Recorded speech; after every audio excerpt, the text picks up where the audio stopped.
And 94లో ఏం చెప్పిందంటే secularism is also part of the basic structure doctor. అంటే ఏంటి, కాన్స్టిట్యూషన్ని మార్చి ఈ వర్డ్ సెక్యులరిజంని తీయడానికి వీల్లేదు.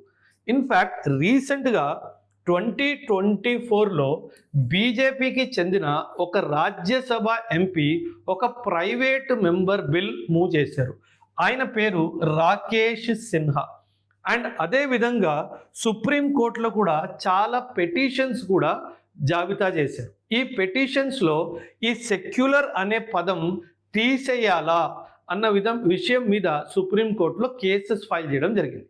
2024లో అప్పట్లో chief justice of India Sanjiv Khanna గారు ఒక తీర్పు ఇచ్చారు. ఆయన ఏమన్నారంటే, the chief justice of India held that the insertion of the word secularism in the constitution of India is fair and valid అని చెప్పేసి ఒక తీర్పు ఇచ్చారు. ఆల్రెడీ ఒక ఎంపీ ప్రైవేట్ మెంబర్ బిల్ మీద పెటిషన్స్ జారీ చేసి సుప్రీంకోర్టులో కూడా రీసెంట్గానే దీని మీద తీర్పు ఇవ్వడం జరిగింది. సో ఇదంతా బ్యాక్గ్రౌండ్ చూస్తే గనక ఒక విషయం మన అందరికీ ఏం అర్థం అవ్వాలంటే, ఈ ప్రియాంబుల్లో ఈ వర్డ్ సెక్యులరిజం తీయడానికి అనుమతి లేదు. ఒకవేళ గవర్నమెంట్ బిల్ పాస్ చేసి ఈ వర్డ్ని తీసేసినా సరే మన కాన్స్టిట్యూషన్ సెక్యులర్ ప్రిన్సిపల్స్కి ఎటువంటి హాని రాదు. సో మనము ఏ విధంగా కూడా భయపడాల్సిన అవసరం లేదు.